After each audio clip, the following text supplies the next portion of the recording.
Chairman, we're now live. Thank you. Good evening, everybody, and welcome to tonight's meeting of the Corporate Finance and Property Select Committee. A warm welcome to those attending and also to our viewers watching live on the Council's YouTube channel, which is Hillingdon, London. My name is Councillor Mills and I'm the Chairman of the meeting this evening.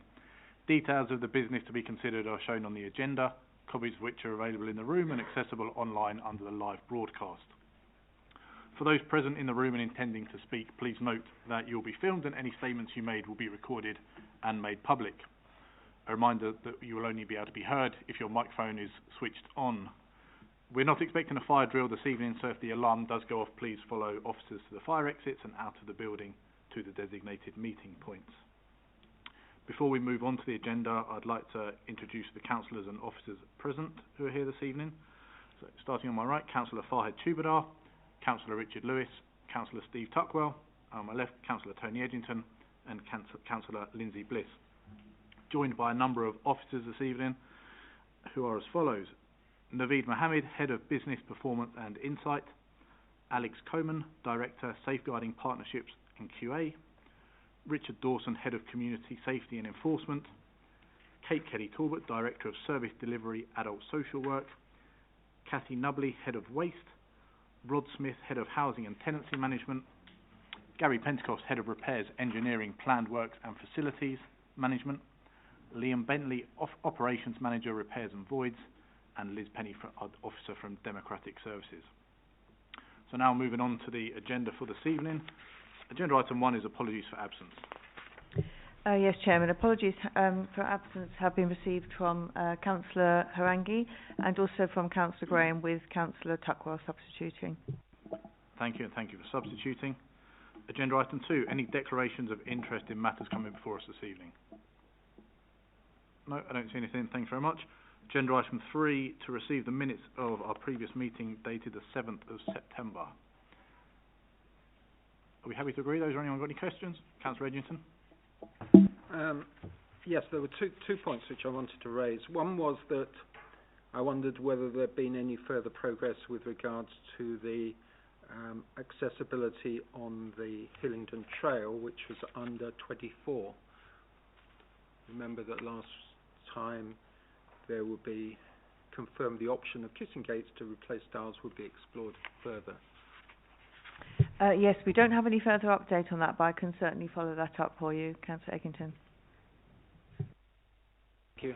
And secondly, under the item 27, which is information governance data protection, I wonder whether any progress had been made with regards to that by the Borough Solicitor. There were two aspects to that, if you remember. One was the individual registration of councillors, elected members, and I don't think that has been progressed at all. And secondly, the Borough Solicitor indicated that he was the data protection officer. This is on the top of page 6, that he was appointed as the statutory data protection officer, but the information which is on the Information Commissioner's website indicates otherwise.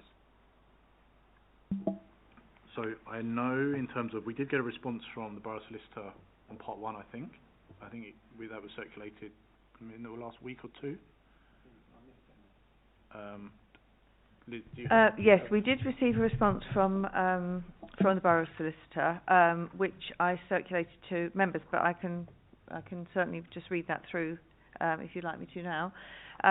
So the Borough Solicitor states that councillors remain data controllers in their own right when they act as representatives of their constituents or have any dealings with them, for example, conducting ward surgeries or handling their complaints. Councillors no longer need to register as data controllers due to the Data Protection Charges and Information Amendment Regulations 2019, and it follows that they do not need to pay any fees. However, it goes without saying that councillors have full responsibility for complying with the requirements of GDPR and the Data Protection Act 2018. The legal position is different when councillors act in their capacity as members of the council, for example, attending cabinet committee and full council meetings. In these circumstances, councillors are not data controllers in their own right, and they would fall under the auspices of the council as data controller and within the council's registration as such. So I don't know if that responds to your query. So on that, I think can we clarify can we resend that so Councillor Edgington has it, and can we just clarify the date that it was sent in case it's got missed? But then I think if there's specific follow-ups, they probably need to come back to the borough solicitor. So I'd say an email in response. If you have any further questions, I'd say respond to that email, and then that can be covered so that everyone has visibility of it. And on the other point, which related to the actual data protection officer, I think we can include that if you can find that email, or we resend that email, if that question can be re-clarified back to the borough solicitor. Yes, that's fine, Chairman. Councillor Tubal, are you commenting on the minutes? I think the response covered all the inquiries which we made on the night. Okay, thank you. It clarifies everything. With that, are we happy to agree and note the rest of the minutes from last meeting? Thank you.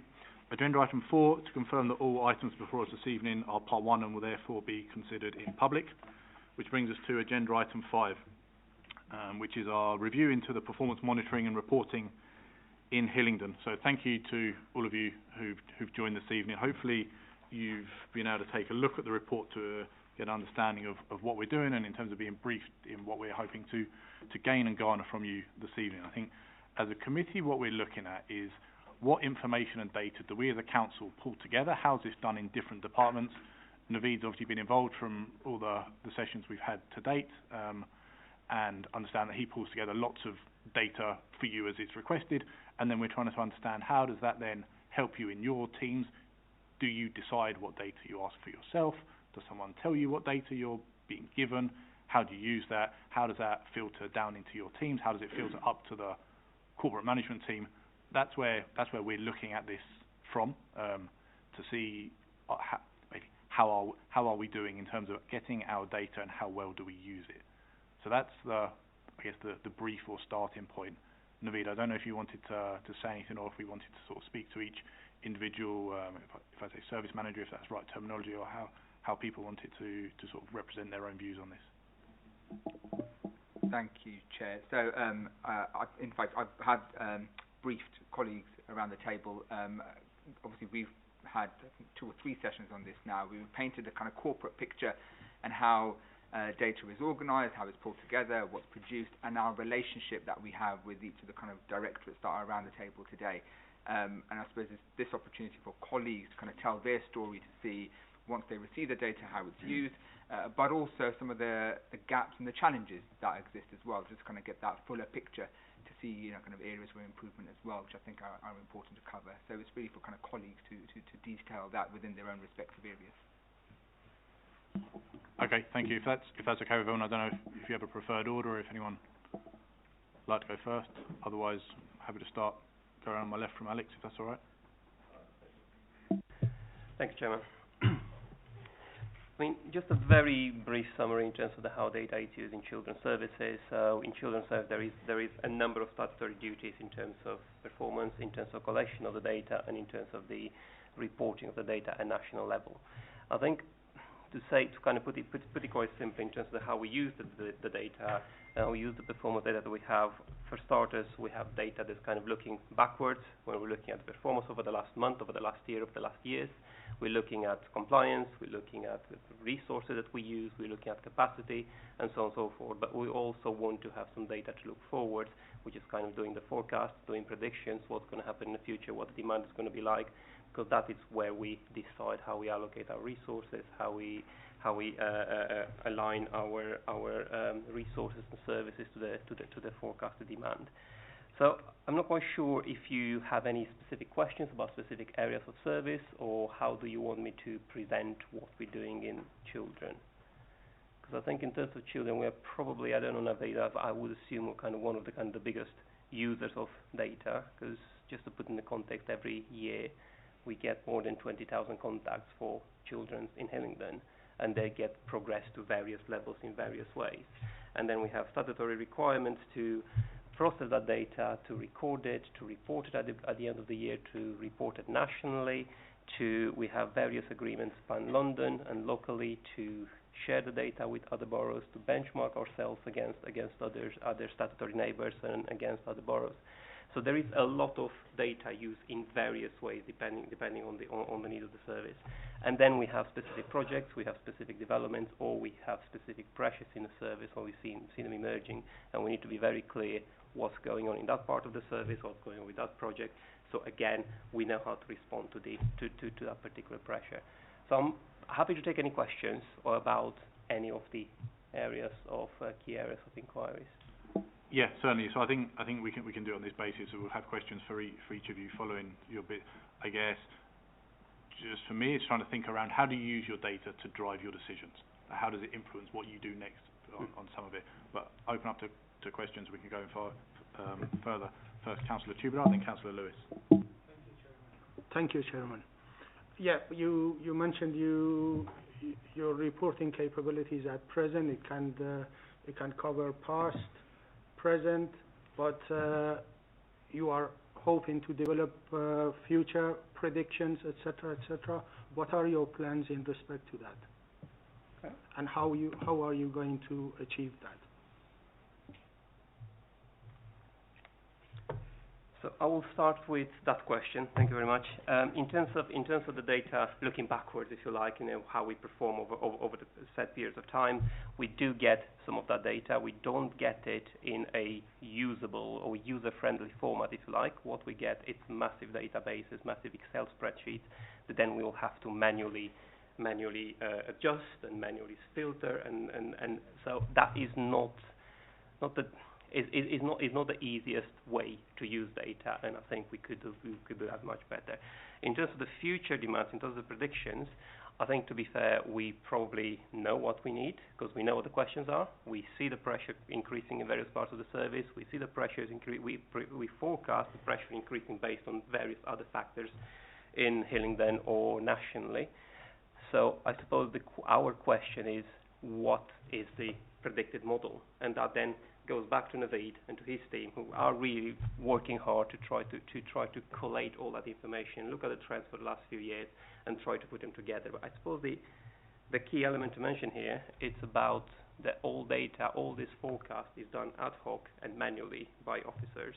It's not done in a sort of user-friendly, malleable system that can be used and can be amended in such a way that will deliver easy result for the users. So in terms of what are our plans, I think, Naveed and myself and others, we had numerous conversations about various dashboard options or various options in which data can be presented differently, but crucially, how could we give the users control over the data? So basically, when you extract the data from the database that is recorded on a day-to-day basis, you don't have to go to a colleague in performance who have plenty to do as it is, to ask for manual ad hoc reports all the time. So that, in an ideal world, what we would like to have, excuse me, it's a dashboard that will allow us to manipulate that data and to kind of interrogate the database. I suppose the other thing to say about the data that we're using is the fact that the data that we get two types of reports. One of them is automated reports that we receive every set days of the week, so automatically comes into your inbox, and those are predefined, very helpful. The only difficulty that we have with some of those reports is that the data that they're looking at, as the week progresses, the data gets older and older, because if they're not run into a live database, those reports are run into a backup of the database that is taken at the weekend, which for quite a few reports, it's fine, it's not a problem. But when we're talking about real life day-to-day activity, when you get to Friday, if you run a report on Friday, the data that you're looking at, it's as recent as past Sunday, and that is a difficulty in terms of how data is processed. Did you wish to follow up, Councillor Tubelar? Yes. Thank you, Mr. Chairman. Have you investigated the market to see if there are any tools which can help you doing the data analysis and integrating the systems so that you don't have these difficulties? Thank you. In terms of integrating the systems, I didn't kind of even mention that because that would be another really helpful thing to have, I agree. In terms of investigating the market, I'm not in a position, I don't have the expertise to investigate the market to kind of have a qualified decision about what software is better than others. What I do know from my interactions with other places, other boards, other colleagues from other places, I know there are a number of dashboards that are available that are used by other people. So I know the capability is there. Which one is the best, I wouldn't be able to say. But I think, Naveed probably will have a much more informed view than me on that. Thank you. Councillor Lewis. Thank you, Chairman. I was actually going to ask about the data analysis, but did you say you get 20,000 sets of data? We're getting more than 20,000 contacts made with the service, with Children's Services of Hillingdon, regarding children in Hillingdon every year. So that is individual children, individual information about individual instances of children. Are there multiples of the same child? Some of them will be. Some of them will be, and some of them will be individual children. Because elsewhere in the papers, we had the figure of just over 100,000 households in the borough. So 20,000. Yeah, I mean, a massive percentage. Yes, and in terms of the information that we get, just to say that it's not always information about, a safeguarding concern or a child being at risk of harm. It's many a times the information about families needing support, needing help, or information from schools, information from the police about various incidents that we are notified. But everything that comes through the door, to the one front door, everything gets recorded into the same system against individual children.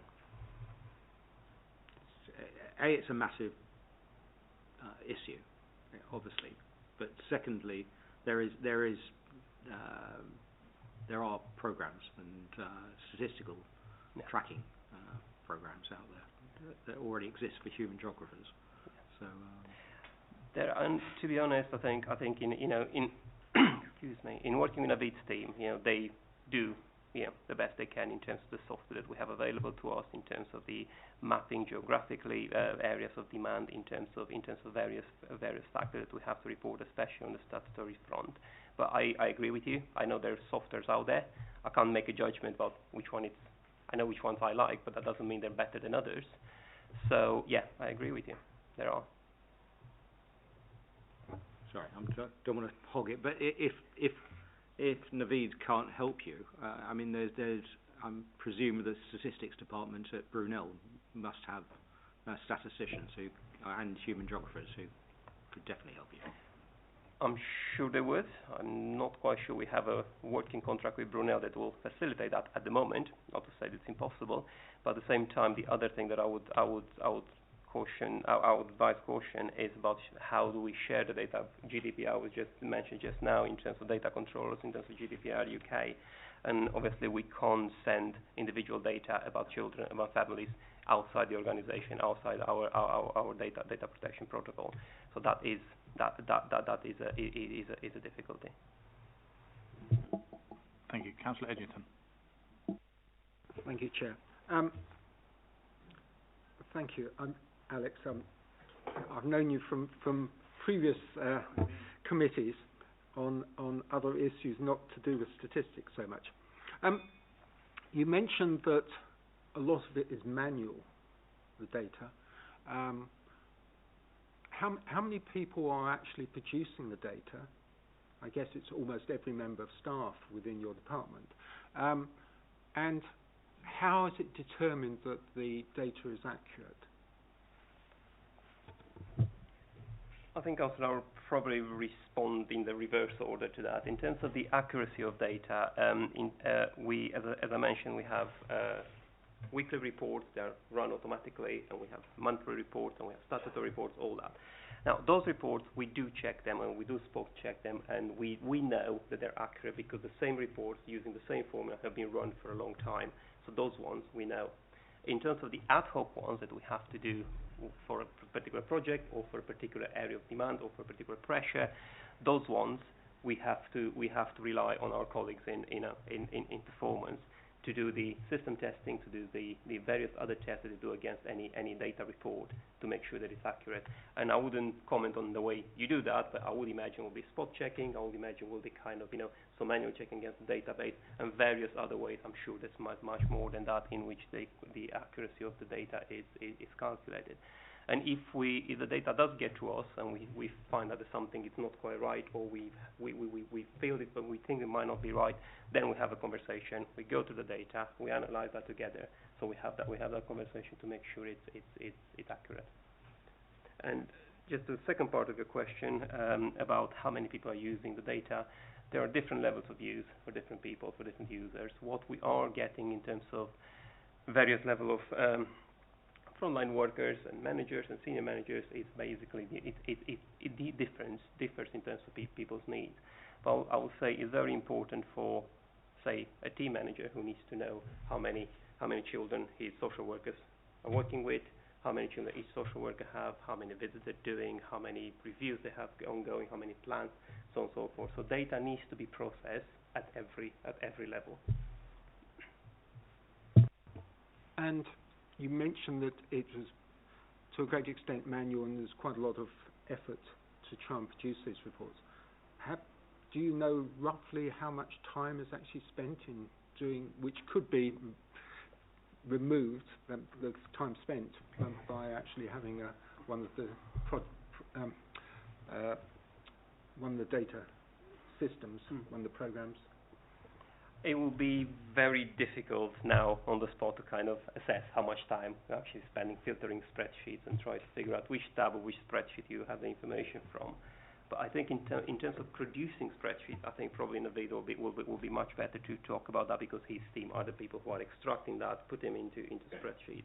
But one thing that I would say is that because we'll be using those spreadsheets and we kind of added to those reports bits and pieces over years, what happened now, and I think Naveed will confirm that, what happened now, we have some reports that are extraordinarily complex in the background because bits and pieces have been added over the years. So if you want to change something now, making that one change that will kind of be simple in a normal condition becomes really complicated, because you have to undo and you have to check and to test everything that's been done over the last, say, 5 years. And that will take much more time than normally would if it was a simple report. I just want to ask, yes, if you mentioned it using spreadsheets, and inevitably spreadsheets, you really haven't got much history of the way they've been built up. I'm surprised that it still is on the spreadsheet, because with an organisation of the size of your department, let alone the council, it really does struggle to do that. I think Naveed wants a word. Sorry, just to clarify, the data isn't extracted via a spreadsheet. We use Boxy, business objects, to extract the data from the database. Its manipulation is in Excel, and the way we share the data is often in Excel through lack of more up-to-date tools. So it doesn't all hinge on Excel. We do have a dedicated kind of performance extraction tool, which is business objects, and that's what our primary kind of tool to extract the data from the database. But it's the spreadsheet which is the potentially the problem to change all of that information. Yeah. So one of the areas that we use to maintain data quality is that we try to avoid manual inputting of specific data items. So a lot of that rests on macros and formulas. And so that's when Alex's point about when you want to add a column, all those macros and formulas can fall over when you have to do that. So it takes an awful lot of work to kind of make sure that the spreadsheet is still producing the output seamlessly that you want. And that's a harder task to complete when you've got so many macros and formulas to kind of think about. Thank you. I'm conscious I don't want Alex to get all the questions, because I appreciate you've almost sort of taken the whole data piece on yourself by going first, so I apologise for that. So I just want to sort of go around the other officers as well to get your input, your views, to see what you use data for. So if we go to Kate next, if that's all right, please. Thank you. Very similar issues really in adult services, so obviously we're also quite statutory in our focus. We use a case management system, so that's where all our data is stored.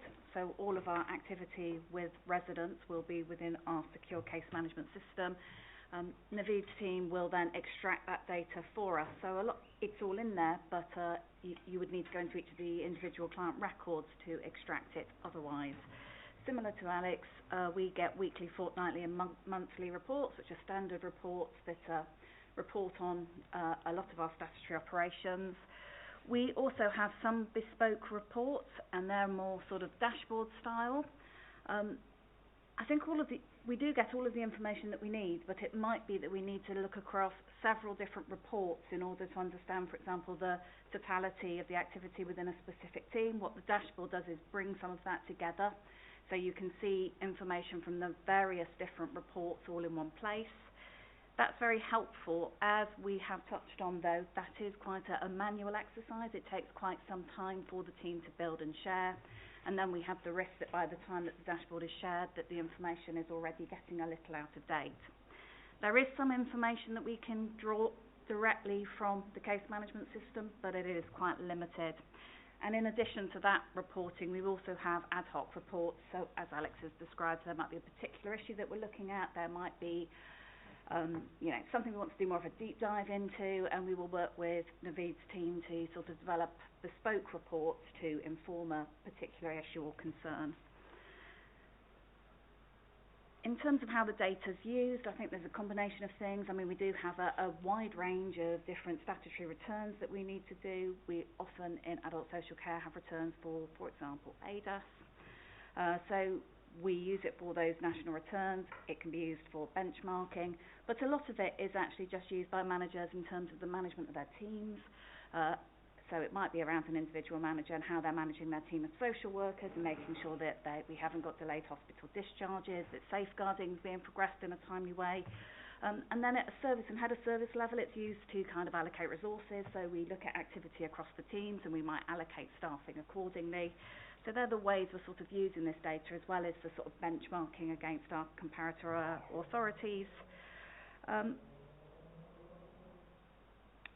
Yeah, I think that broadly covers it. So we are getting the information we need. I think one of the other challenges in adult social care, so in addition to the manual data extraction and some of the issues around timeliness and the bringing together of different data sets so that you get a better picture, I think the other challenge in my area is often we're looking at data across, for example, health and social care. So as well as how we pull data together from different parts of the council, sometimes it's around how we're working with our health colleagues to understand our population. Thank you. Anyone have any specific questions to Kate? Councillor Tuckwell? Yeah, and thank you for that, Kate. Lots of data, lots of spreadsheets, the same for Alex. I'm sure it's the same for all the other managers here this evening. Would you say that you've got any gaps in how the data talks to itself and talks to you, which causes you some difficulties? I think we do have the data. It's sometimes how accessible it is, and as I've sort of touched on, it is sometimes that have we got it all in one place so you can make sense of it, and have we got the right information we need, for example, from partners. So I think it's usually there. It's just not always as readily available as we would like. So thank you for that. Yeah, hunting for data, and probably got in some cases duplication and too much data in some cases. Certainly think of my own role, yes. But my follow-up question really is, and it's something you touched on, which is around how do you turn the data into activities which improve service? It's a good question. I mean, absolutely, the managers, the supervisors are using that data day to day with their staff in driving practice and performance across the teams with their staff. A lot of the ad hoc reports as well, I'll want to make sure, I can't think of an example now, but a particular practice issue is being addressed, and we'll sort of use it in sort of practice learning forums, those sorts of things. So you can extract the data in that way to sort of have sort of learning events with the teams. So it's a combination of quality and quantitative checks, really. So you're driving performance both in terms of making sure that the service is of a good standard, but also around timeliness. And some of the national data sets and the returns that we do are absolutely around resident satisfaction with services. So we're also able to take the learning from that and feed them into our services. Councillor Edginson. Thank you, Chair. Yes, I was going to ask the question. You mentioned, there was brief mention here in the paragraph under your name related to KPIs. How many KPIs are there, and how many are directly referred to in the data or extracted from the data? It talks about monthly as well. Is it done more frequently than that? There are various different performance frameworks that we report on with literally hundreds of KPIs. So they really are quite vast. And then we have the national data sets and those KPIs that I'm referring to, that Naveed would be very able to fill you in on. But then we also have the things that we agree locally and the things that are in the various team group and service plans. So KPIs, the numbers would be vast. And are these KPIs analysed on the basis of each member of staff or each group as well? So there's a range of management metrics that get used, and they might, for example, be included in people's performance development appraisals. So we've got that group as sort of management intelligence suite of information. A lot of the KPIs, particularly around the national data sets, are more around certain measures that are important to residents and making sure that we are adhering to those. And in terms of frequency, we may be only doing the return annually, but we might be looking at the data that's been gathered from across the whole year. So there's kind of real-time and constant updating of our data that gets periodically reported. Could I ask just one more question? That is to do with predictions. What sort of time period are you predicting forward in terms of the demand for your services or your department's services? Ordinarily, adult social work would show a fairly, I wouldn't say consistent, each year is different, but there are some predictable patterns in demands and trends that happen over the course of the year. Obviously, the last couple of years have been extraordinary and trends and patterns have been different. But, for example, we would be using it to plan for winter pressures from hospital discharge, those sorts of things, which we have several years of data to understand the sort of likely issues and themes that we might see. Councillor Tuber. Thank you, Mr. Chairman. Thank you, Kate. What I'm looking for to understand if you've got any access to the health and social care partners which we have, and if they have any access to our system securely. There are some limited arrangements in terms of accessing one another's data. There are more, there's some quite useful kind of integrated kind of health type dashboards that we've been accessing. So it's definitely an area of growth in terms of health and social care. So individual teams, yes, some limited access. Broadly speaking, though, it's around our data being readily available to other parties through secure mechanisms and dashboards. Thank you for that. Thanks. Just before we move on to Rod, I just wanted to ask, so obviously we've spoken around the frequency of reports that you get. So you said you get lots weekly, fortnightly, monthly. I guess my question is, and some of these are, like you said, statutory, so we have to get them. When was the last time you would have reviewed or changed the reporting that you get? So, because again, conscious that Naveed's team produced loads of reports, do we check that they're all actually being used or read, or do we have some that have just been continuing since you joined the team or since you took over? Is there stuff that just continues? So I'm interested, again, as we go around, just to understand how you own the data or the reports that you produce and when you sort of review that or change what's being produced. Otherwise, Alex, do you want to come in on that one? Thanks. Just the first part of the question, I think it's fair to say that, probably the last time Naveed and I worked on changing a report has been produced probably, I don't know, yesterday. It happens very regularly because data needs to be produced and needs to be reported to various committees, to various forums for various reasons. And kind of very importantly, I presume it's kind of response to Councillor Edginson's point before about how far in advance you actually looking at predicting the data and the patterns and the demand. I mean, for instance, when looking at the MTFF, we're looking at the financial pressures. we have to predict patterns, we have to predict demand, and we have to look for up to 5 years in the future to try to predict what demand is going to be and what the requirements of resources will have. So it's crucial to have the data, it's crucial to do those exercises, and it's crucial to own that data and to be able to have that flexibility about how it gets reported and what data actually shows to meet the need of what we need to predict. Okay, thank you. Happy to move on to Rod, if that's okay. Good evening, everyone. The Council's Landlord Service, quick introduction, just perhaps put things into context. So the Council, in its capacity as a landlord, we manage around 13,300 properties. My colleagues behind me look after the assets, and I tend to manage the people side of things. We've got a rent roll of about £64 million a year, service charges of about 1.6 million, and we relet about 500 odd empty homes each year. So we deal with the whole end-to-end management of tenancies, and important to remember that the Council's landlord function is a regulated service, so we are regulated by the social housing regulator, and that in turn sets the scene for expected outcomes, in addition to several statutory returns, as my colleagues have to do as well. In terms of how data is used, I thought it would be helpful just to break that down perhaps into the operational as well as the strategic, and maybe give some real-life examples just to bring things to life a little bit. So on the operational side, this is very much around automated reports that we receive weekly or monthly.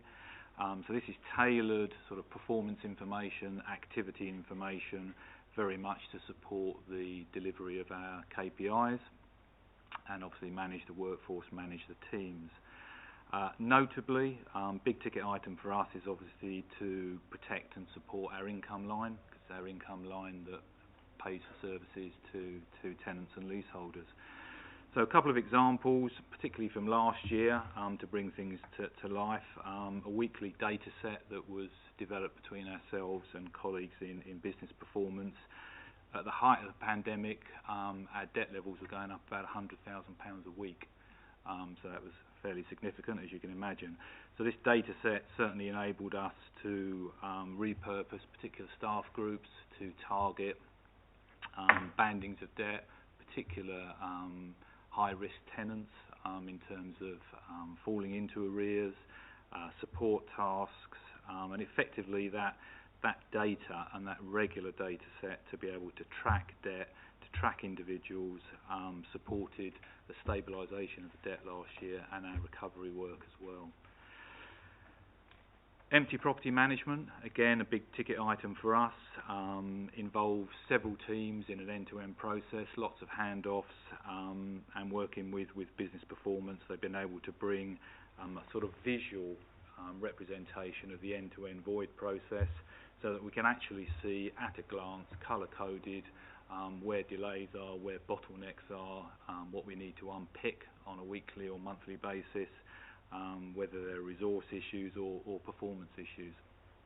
So that sort of real-life automated reporting that we've developed that does certainly support the service and support our key activities. At strategic level, a bit more bespoke, certainly reliance more upon colleagues in Naveed's team to bring forward or interpret what we need. At strategic level, a good example being universal credit implementation and rollout in the borough, how we're able to identify, track cases, manage debt, and support tenants in the management of their universal credit claims and rent payments. And also data extracts from the council stock and tenant profiles certainly helped us with the regeneration schemes that you may have heard around in the Hayes area. So we've got 2 estates where we're moving ahead now with some significant investment decisions to essentially redevelop those 2 estates. So extracting tenant information, stock information was actually key in bringing forward those two schemes, and as I say, quite significant investment decisions.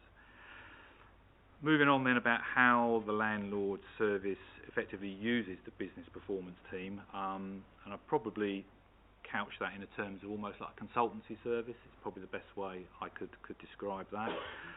Certainly brings forward dashboards and information for our governance arrangement, not just corporate management team, but within our own governance arrangements. We've got a landlord board and a number of sub-boards that report into that. And key to that is obviously information flow and data, because ultimately, as I said, we are a regulated service, and the expectation of the regulator is that we've got a firm governance arrangement with oversight of all of our key risks. So going back to that consultancy service, focus at the moment is certainly regulatory compliance and supporting us with identifying gaps, data manipulation and modelling, what-ifs, and a lot of benchmarking works going on as well. Customer feedback analysis, again, big ticket item with the regulator is the tenant voice, listening to tenant feedback, interpreting that, and how that should shape and influence the services that we deliver. Benchmarking, again, benchmarking ourselves against peers, particularly the London area. So again, we can be quite transparent to our customer base in terms of how we're performing as a landlord. Also aligning our KPIs to the regulator's expectations. So there's a lot of change in the regulatory regime, certainly over the next couple of years, and the team is certainly helping us to realign our KPIs so we don't duplicate. Constructive challenge that we also get from what I would call the consultancy service, and again supporting our change programs and improvement projects. So a lot of that work is often sort of can openers to point us in the direction that maybe you should be looking at certain areas, which is very helpful. What's going well? I think there are some individuals who really do understand our business and have been with the team for some time, and that's extremely helpful and extremely supportive. Perhaps what's not going so well is capacity and maybe how fragile that structure is, because often it does depend upon one or two individuals in Naveed's team who might not always be about. And we've often wondered as well, in terms of the capacity issues, we talk about the council's approach to digital self-service for our customers, but often wonder whether there's more we could do with a self-service approach ourselves if we're given the tools to actually do that, rather than have over-reliance on Naveed and his colleagues. Thank you.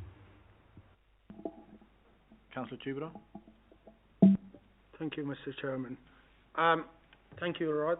Our previous colleagues spoke about the difficulty of extracting the data and the management and the manual interventions which they had to go through in order to produce everything which they do produce. Do you have the same issues? Possibly not to the same extent, and that may be because we've got reliance really only on two systems. Principally, we've got a database which holds all of our property, rent and tenant information, Northgate, and then we've got a workflow system which supports the day-to-day management of a lot of our end-to-end processes. So by luck or judgment, Naveed and his colleagues are really focusing on just two systems. So in terms of extraction, we're possibly better served than some areas of service. Thank you, Mr. Chairman. So, Naveed, are you using Business Object to carry out all the extraction and manipulation of data?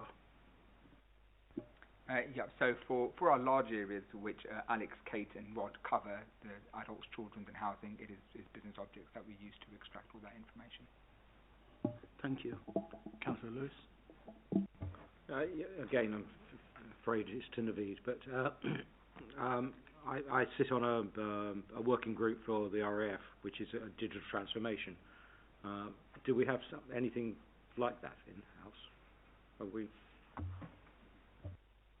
So there are a number of transformation kind of programs that are ongoing, looking at data as part of that kind of piece of work. So whether it's the kind of transformation work in children's or adults that we've kind of recently gone through around the kind of stronger families, there were big components of that which kind of link to data, how it's used, what's produced, is there a more efficient way of doing it, which kind of has produced learning.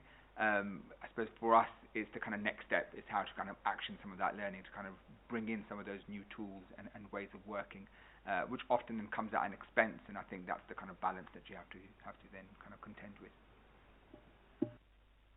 Councillor Edgington. Thank you, Chair. Rob, thank you very much for that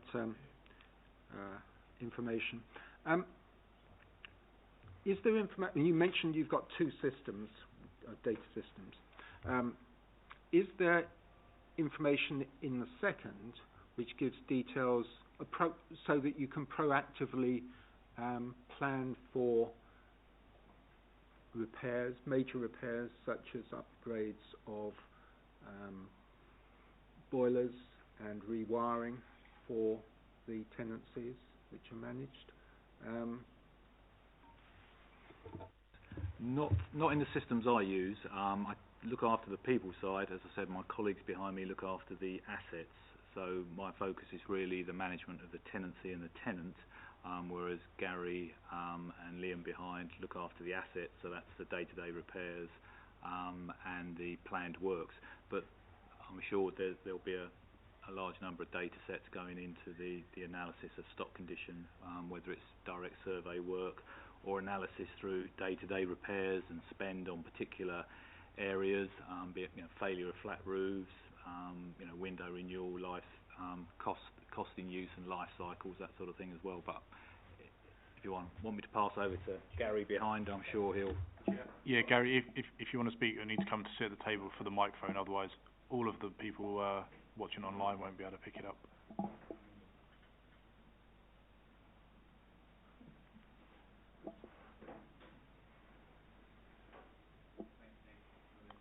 It's not on, sorry. Thank you. Thank you. Yeah, I can confirm and answer the councillor's question. We do use that data to inform our planned works programmes, and when I give my presentation later, that data is used to obviously inform. We prioritise roof renewals, which is a key subject we talked about before the meeting. Boiler renewals. We've got detailed programmes.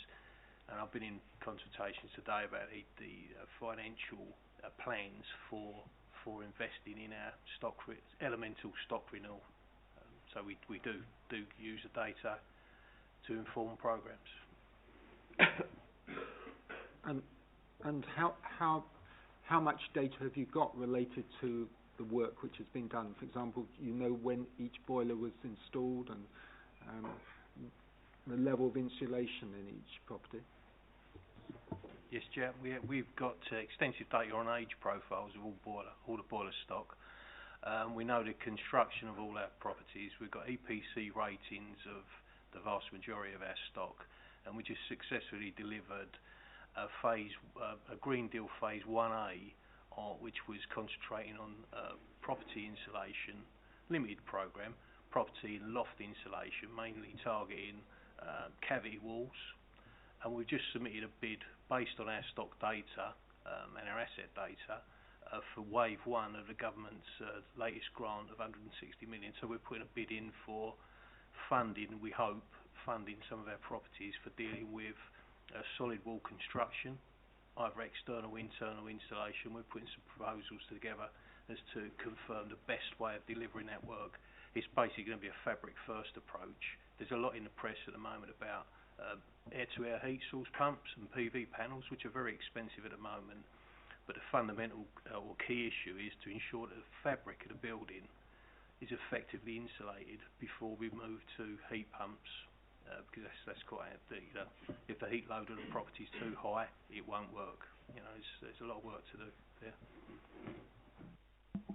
Thank you. Just before we move to Councillor Tuckworth and then Councillor Bliss, Rod, I just want to pick up one of the things you mentioned was around that we compare data to peers, and I guess who does the coordinating of that data? How do we share our data with them? How do we get sight of their data, and how do we know that everyone's measuring like for like?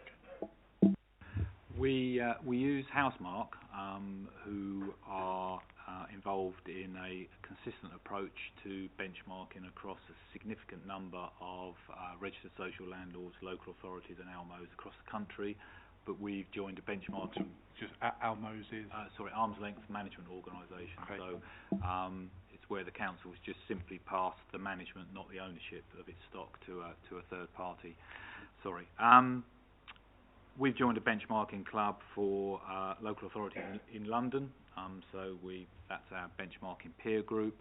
And in terms of collation of our data sets, then again, Naveed's team is a big player in that, along with colleagues from finance. So that's pushed in through a portal, and then we receive output from that data submission again, and there is some reliance on Naveed's team to help interpret that data in terms of what it means in terms of our KPIs, and also perhaps change programs as well. Thank you. Councillor Tuckwell. Thank you, Mr. Chairman, and thank you, Rod. You mentioned a phrase which caught my eye in your summary, which was gap analysis. How do you use data to identify root causes behind where performance isn't where it needs to be, and then what happens after that? The gap analysis to date has essentially been around our compliance with the regulatory standards. So that's more output based in terms of what the regulator's looking for, and are we as a landlord in a position to evidence to the regulator if they walk into the office on Monday morning, have we got the information at hand, do we collect it, can we extract it, and can we demonstrate that it's being used in a productive way to inform resource allocation, performance management and development of the services. So that's really where the focus of gap analysis is at the moment, and certainly will be for some time. The regulatory regime is in a change process at the moment. There's a lot going on. The regulator still hasn't nailed the data sets, the customer feedback data sets it wants to use.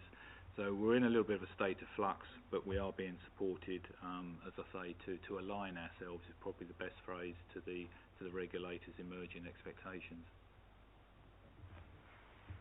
Councillor Bliss. Yes, a question for Gary. You mentioned that the data drives the major works programmes as to what needs to be done. Is there a possibility that there is a lot of data, or not a lot, but some data in there that is inaccurate due to the changeover from Hillingdon Homes to Hillingdon Council a few years ago? Yes, in answer to that question, there is some data issues which we do check, but not a lot of the data we use is to our repairs reporting system. We use the OneServe reporting system, which we'll cover later. And when we get high incidences of roof leaks or issues, then we compare that to our asset database, which says that ideally we'd have a roof renewal program, a roof renewal date of X, or in 20 or 30 years' time. Everything's got a life cycle on it. And if the incidences of leaks or breakdowns or failures start to become more frequent and patch repairs don't work, then we have to pull those forward into the program and move the program and reprioritise renewals. And it's again, so in answer to your question, I think we've found about the old data transfer on our asset data was probably about 20% inconsistent, which when we find inconsistencies, then we're just undertaking our own surveys to check and then compare against our repairs reports, and try and develop our best program, because normally this is leaky roofs is our impacts on our residents, so we need to prioritise those work programs accordingly. Thank you. Thank you. Happy to move to Kathy, if that's all right, please. Thank you very much. Well, like most of my colleagues here tonight, the data that I look at is backward-looking to see where we have been, current to see where we are currently sitting and what we're currently doing, and then also forward-looking with targets of up to 2035 currently. Most of my targets are based in legislation and sits under the Mayor of London's office or DEFRA. a lot of my data information comes from outside the council and is based on tonnages and also waste streams. So what are we collecting? How much are we collecting? And then where are the markets? What are we doing with that waste? I've made a note of some examples that I can offer up to the panel. So each fortnight I chair the West London Waste Authority partnership meeting, which involves the 6 boroughs, heads of service, Hillingdon, Harrow, Hounslow, Brent, Richmond and Ealing. And we meet to discuss tonnages, trends, along with best practice and partnership projects. Each month the team inputs data into the DEFRA waste data flow analysis that we have to do under legislation, which compares Hillingdon nationally to all other councils with regard to our recycling percentages. I receive regular data from in-house, such as fly tipping numbers, missed food waste, and all various stats like complaints, compliments, those sorts of things. Each month I write a report to my cabinet member, and I would say a good 2/3 of that report is data and statistical information. Obviously MTFF is very important to me, and I regularly analyse to ensure that I am on track with my 21-22 savings, and that is solely based on data information. And I have to say I work very closely with my finance team on that. I can't speak highly enough of my team. KPIs are submitted to NAV's team every quarter, and I work closely with Alison Coots to make sure that I complete the table and put some narrative towards it. Waste has a high presence on social media platforms, and this is analysed by our comm teams to see the number of hits, the feedback from residents, etc. And in actual fact, we have been shortlisted for a national award based on a project we did rolling out the food waste service based purely on social media, with the exception of Hillingdon People. And looking at how many hits we had, the feedback we got from residents in real time, and then tweaking our messages and our what we were reporting as a direct result. A couple of new things that I'm looking at with regard to data: carbon emissions. I am looking at what my service carbon emissions are currently and how I can then improve that. And I'm also rolling out in-cab technology, which will provide me with real-time data such as vehicle tracking and how much of the work has been completed during the day, but also can provide me with historical reports such as participation rates for our services such as food waste, which will then help me to then look at low participation areas and concentrate more efforts into those particular areas, or even to look at areas that are doing really well and actually doing some positive comms on that. With regard to Mr. Chairman's question about changing of data and is it vital and relevant? When I introduced the food waste service, I requested daily data on miscollections so that I could work on reducing reoccurring miscollections and to see what crews were missing, what properties and why. As this then focused efforts and Toolbox Talks and those sorts of things, I reduced the information to weekly, and now that the service has bedded down, I get this monthly along with other miscollections that I need to report each month. Thank you. Any questions here? Councillor Edgington. Yes, thank you for the report, Kathy. You mentioned that you extract the data and then input it for the dashboard for Naveed. So there is some. It's not automatic. There's no direct data link between the data which you're extracting and the dashboard. Did I get that right? So the only real information that I give to Naveed is the quarterly KPIs. So I've got that information already, and it's basically filling out a spreadsheet which is shared amongst all the services, and I just populate my 4 areas so that I add to the complete document. Okay, so you have to input those figures? Yes. Okay, thank you. It's just the point that I think, as those who are involved with HMRC taxation will know, the plan is, and it already is for VAT, is that all data has to be directly linked. So even if it's spreadsheets, you actually can't put in any figure. It has to come directly from the original record. And I think that would be an ideal way of or an aim, I think, to avoid mistakes or whatever, so that everything goes right back to the prime records and trying to link through. Now, I realise that's very difficult where you're using outside data, but nevertheless, I think it's something which one should try to aim for, because it does cut out a lot of mistakes, potentially, and also should save time. Naveed, you wanted to come in? Yeah, so thank you, Chair. What Cathy is referring to in terms of that handoff of information between her service and business performance is the Cmt Report, which we compile on a quarterly basis, and that kind of draws together kind of a high-level overview of activity and kind of KPI information, which is then presented to corporate management team.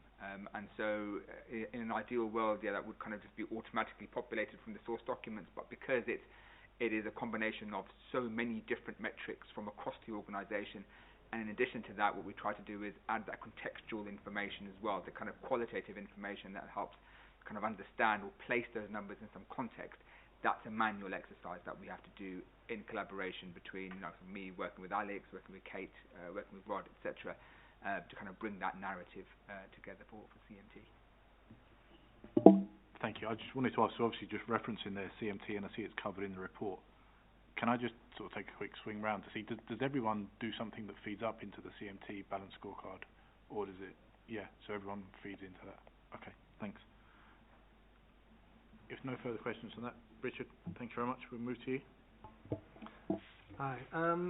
So in terms of the data that we use, primarily the main source of data that we use surrounds our ASPET service. So that's the antisocial behaviour and environmental team who deal with instances of harassment, neighbour nuisance, but also environmental issues like abandoned vehicles, fly tipping, dog fouling, things like that. Possibly unlike all the others, we are actually in the process of moving to a new system. So we have actually gone out and started the implementation of a case management system, which has been one of the issues that we've had in terms of data to date, in that we don't actually have the level and the richness of data that a proper case management system would give us. So for example, in terms of the information that we have at the minute, we do have a dashboard, and it is real-time information, and so we can access exactly what's on the system at any point in time, and it gives us a reasonable type of case breakdown, so we know how many types of jobs are outstanding and the age profile around those. But what it doesn't actually give us is any sort of richness of detail of the journey of a case. So we can't actually sort of report on, well, which ones have we not allocated, which ones have we not got round to, which ones are we actually investigating, which ones are we waiting for some information, which ones are we engaging with the resident on, or which ones are actually quite long-standing and are actually going through a legal process.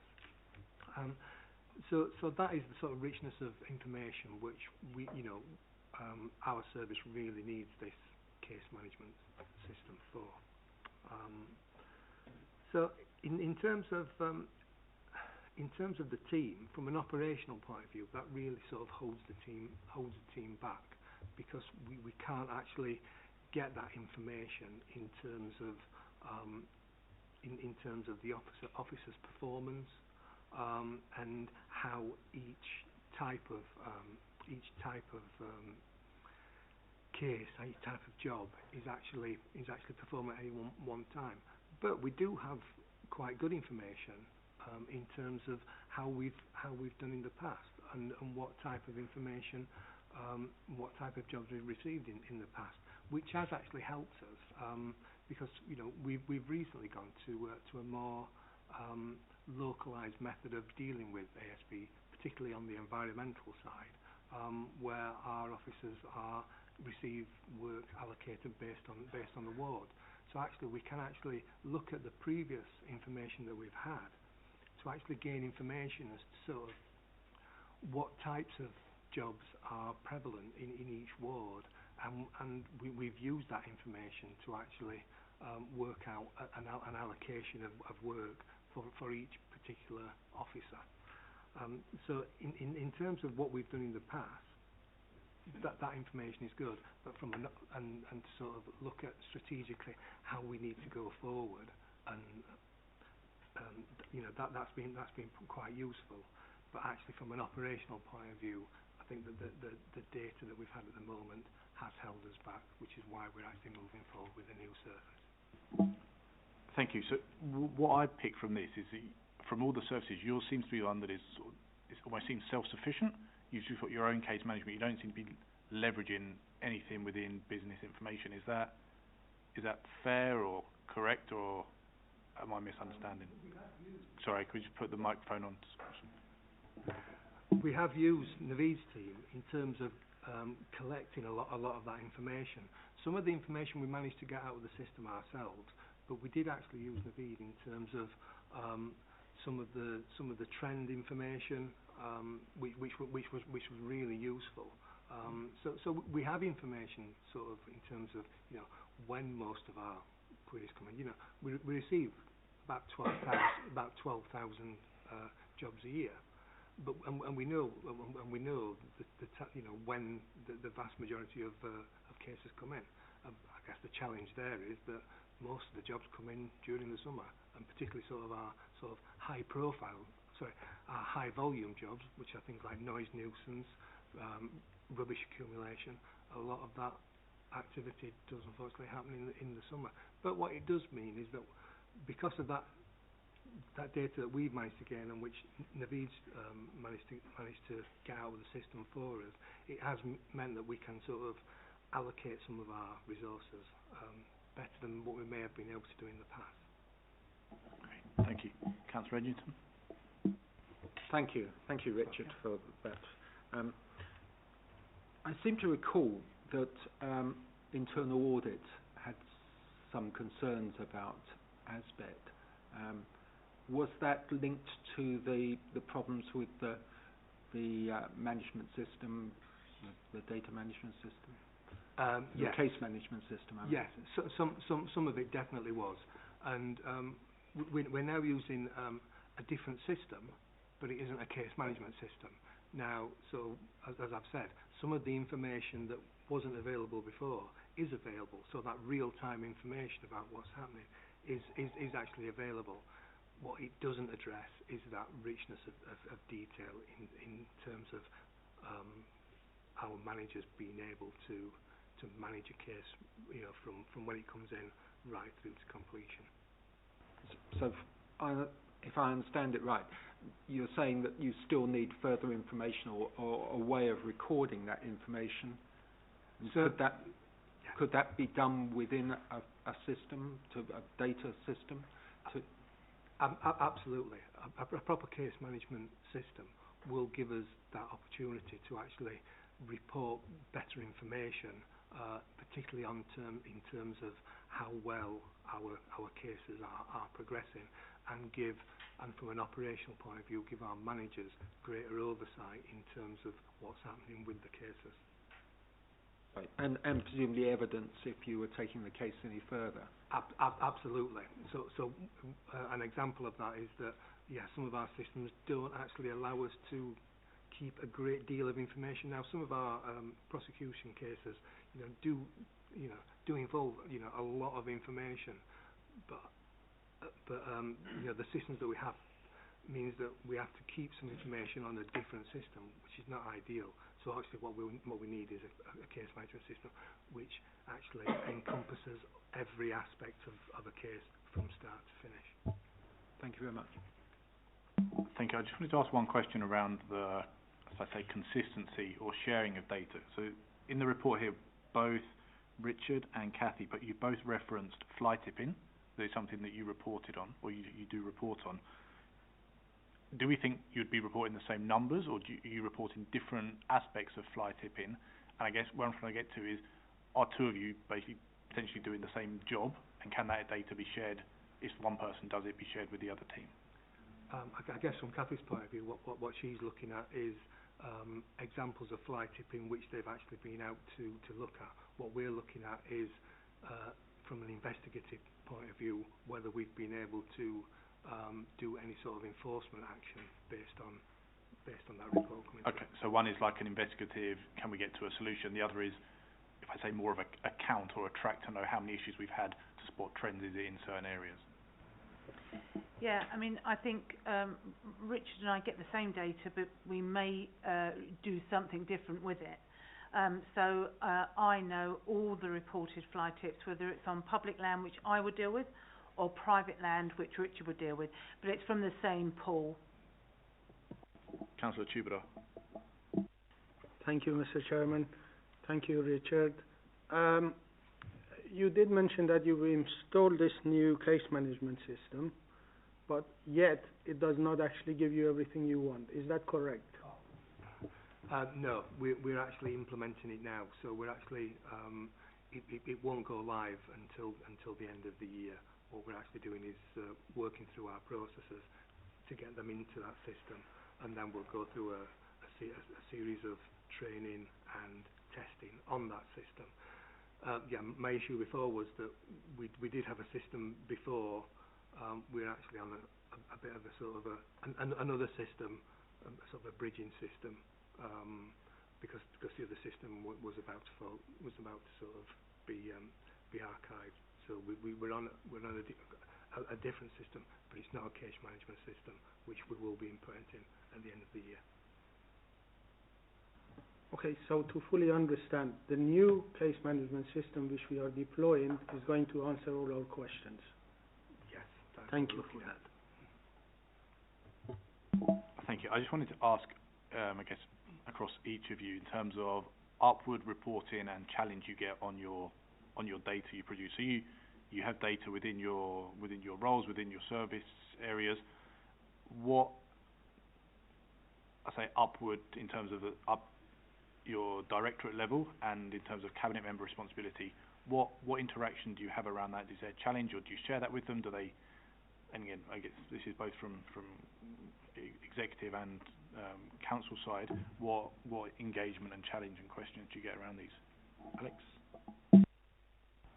Thank you, Chairman. I'll just make a start on that. In terms of the performance reporting, it's a monthly reporting of performance data, key performance indicators that are required by the government, and key performance indicators that we set at local level.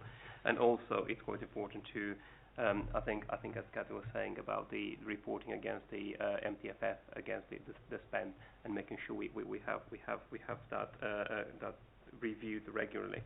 In terms of the interaction with the members, interaction with the cabinet members, the portfolio holder, children's services are held to account by two cabinet members on a quarterly basis. We produce a bespoke performance report that looks at the journey of the child, look at the pressures, and look at education, look at youth justice service, look at SEND. So all that gets put together into a performance report, and it's a monthly. It's a quarterly meeting that's attended, as said, by Councillor Palmer, Councillor O'Brien. They chair the meeting. It's attended by the Chief Executive of the Council and by corporate directors, respective corporate directors. So that's the interaction at both officer level and the politician.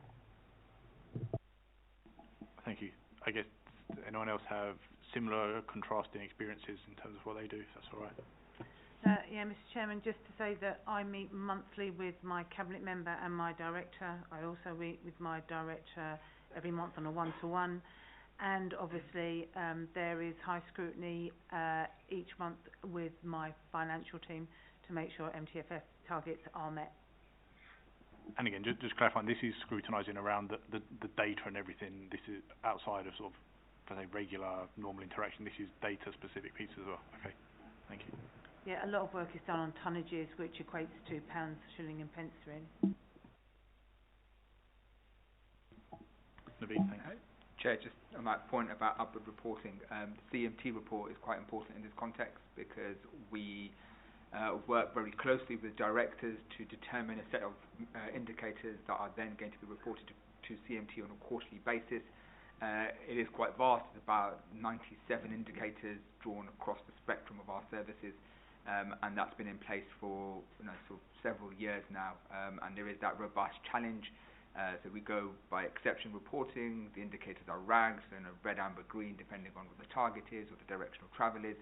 And where there's that kind of challenge, subsequent reports will kind of pick that up to see what's changed, what remedial actions are being taken to address underperformance where it's identified, and that's a kind of regular part of kind of governance within the council. Thank you. So one of the pieces we hoped to have got tonight but haven't was, I was hoping that Mike Talbot would be able to attend one of our meetings, because I understand he sort of has, I say, oversight or ownership around some of that CMT balance scorecard. What I intend to do after this meeting through Democratic Services and Opposition Lead is to send him some questions I have just around how that whole balance scorecard and CMT presentation works. Maybe we can get a previous version, if it needs to be redacted, so be, but just to have an example of what sort of input goes into that. Anyone have any other questions, Naveed? Liz did forward me a list of questions which I'm happy to address now in terms of how the CMT report is pulled together, who it's sent to, etc., etc. If you want to go through those now. Yeah, if we can, please. Yeah, did I send you those previously? Okay, yeah, perfect. Thank you. Sure. I'll just bring up the email that Liz sent. Just bear with me for a second. Okay, so who attends CMT? It's corporate management team. So it is the directors around the table, chaired by the chief executive. Who presents the balance scorecard? That's me. So I will, in terms of its kind of pulling it together, it's me and Alison Coote, who Cathy referenced earlier on. Alison is a senior analyst in my team. We'll liaise with each of the service heads, each of the directors. We often populate the information because we have it to hand within the service. And where we don't have it to hand, i.e. some of the recycling information, that's where we reach out and gather that information. But the important thing is we work closely with services to pull the narrative together, because it's not just the numbers that are important, it's the kind of story behind that. Why are the numbers the way they are? What's been going on? And that's what we kind of work hard with service colleagues to kind of pull together, and then I will present that. And as part of that presentation, there is what we call exception reporting, so there'll be indicators that are red, and we have a notes column which kind of gives colleagues an opportunity to just put a few sentences together. But where there are indicators that are red, we actually have a bit more detail, a bit more narrative about what's that picture like. What is the trend over the last sort of 13 months of data, and is it a blip or is it something which is kind of ongoing in terms of that kind of downward trend?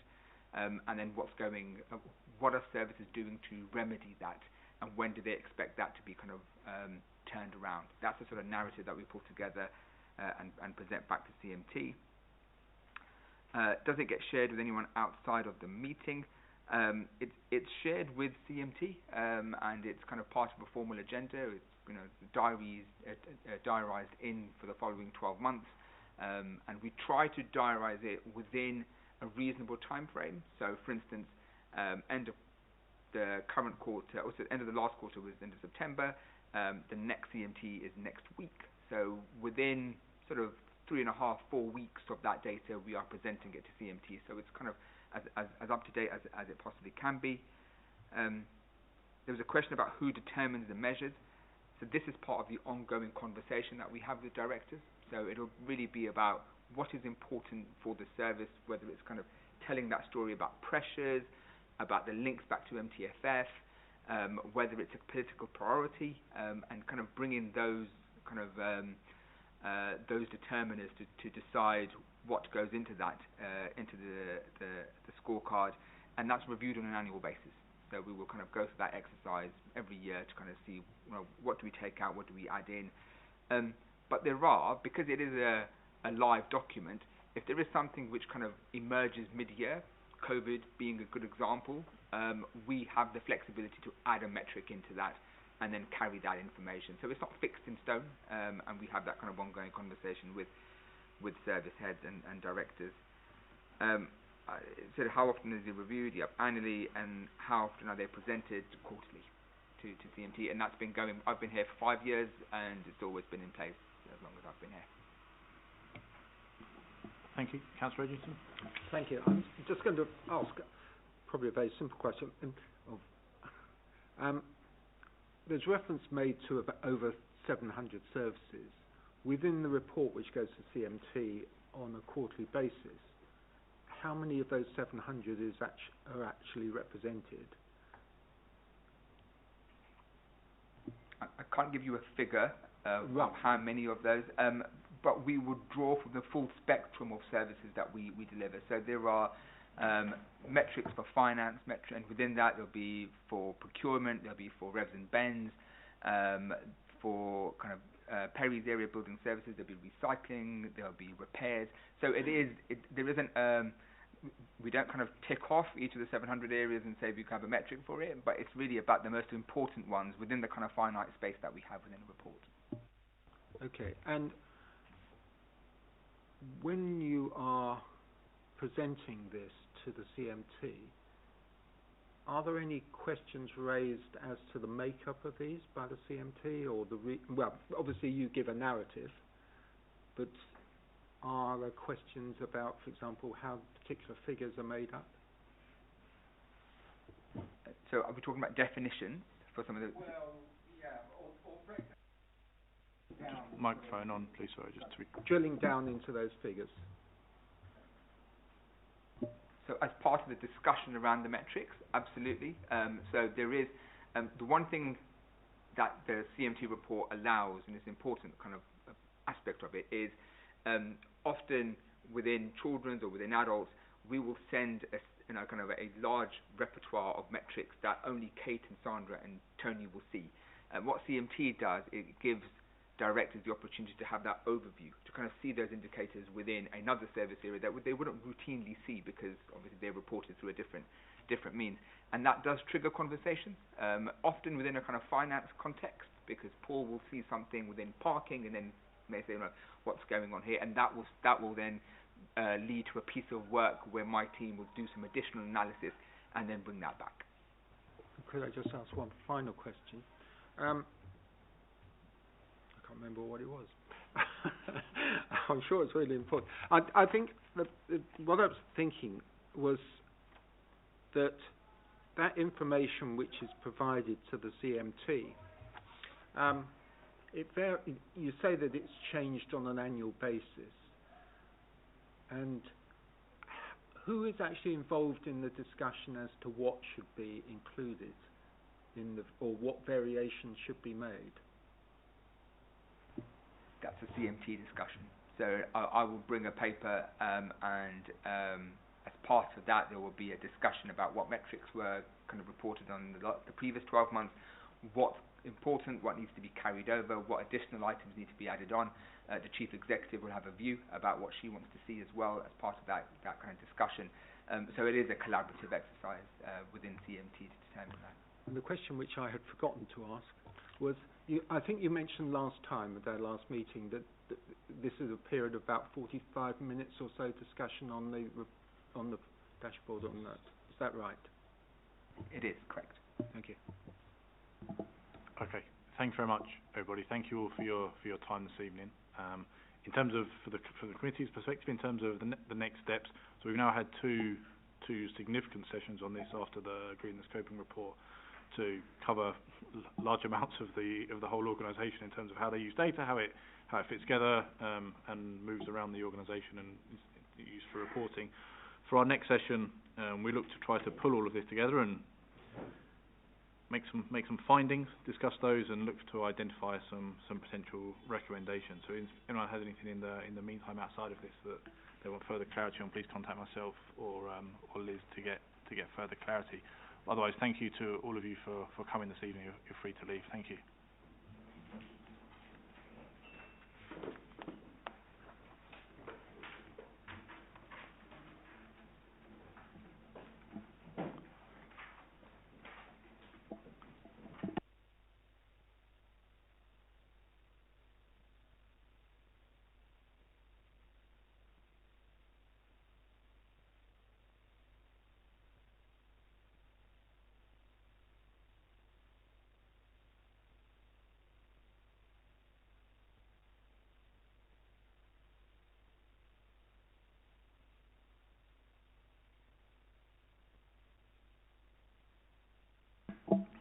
Thank you, Gary, Liam. Thank you, welcome. Thank you for joining us this evening, Gary. I know you've been with us a few times on different issues, property related previously, but tonight we're looking at repairs and maintenance, mainly on our housing estate. I think that's where members had a real interest in what we were looking to discuss here. So I know you've prepared a paper for us, which I know members would have looked through. We're grateful if you could just provide a summary and then probably take a few questions if that's all right. Okay. Thanks for inviting me. Our direct labour organisation provides services to our residents between 35 and 40,000 or deals with about 40,000 repair requests per year, and those range from roofing defects, drainage issues, fencing, plumbing, electrical defects, all the usual bits of services that you'd expect to find. And the service is also, since about 4 years ago we did a review, and since that review the service is coming on leaps and bounds with regards to the additional services it's starting to provide. We're also dealing with some of our adaptations, minor adaptations works, turning those rounds quite quickly now. Minor fabric repairs. We obviously do a lot of work associated with our fire risk assessments. One of my other teams deals with fire risk assessments in the associated works programs, and what we find is far more cost effective to use our operatives with the skill sets, they're trained with the skill sets to undertake certain elements of work which are requirements under the fire risk assessment. I'll just put a little clarification in here. I haven't reported. I'm more than happy to come back at a later date to give you some updates on some of the other areas I've got, which are statutory compliance areas, which are like gas servicing, asbestos removal, Legionella, etc., etc. So I haven't included those in the reports, but I could assure the committee that I report on those monthly and quarterly to the service director, and any issues are affected. We work closely with Rod, particularly on our gas servicing contracts, where access can sometimes be a bit of an issue with for no access. I was saying that we're still achieving 99.15% access at the moment, and where appropriate we take people, we deal with issues for our tenancy management teams, and if appropriate we take people to court, which has been a bit difficult over the last year. So that's summary, and I'm more than happy to talk about that at another time if you wish.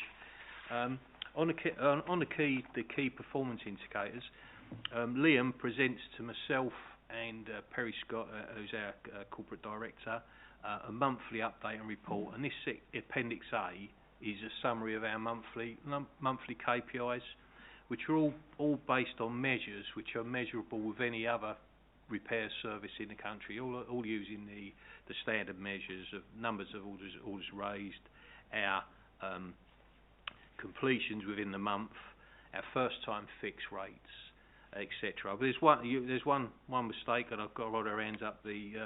You see the figure there, 2,770 jobs in the month of August, I think this figure was, yeah. Whereas on the following page, I put a wrong figure in of 2,662. So it just confirms we're dealing with numerous, quite high volumes of repair requests per year. there's a paper, a summary in there of our corporate repairs team, which was added to the in-house repair service last year.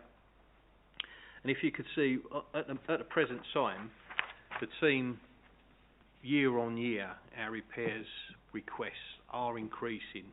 And if you look at the table displaying comparisons of work on a current and previous years, you're looking at there's probably around about 3,000 jobs increases per year, which is starting to have an impact. So obviously, we're analysing that and how that impacts on our operative numbers and our contractor support numbers to make sure that we can cover the repairs in a set timescales.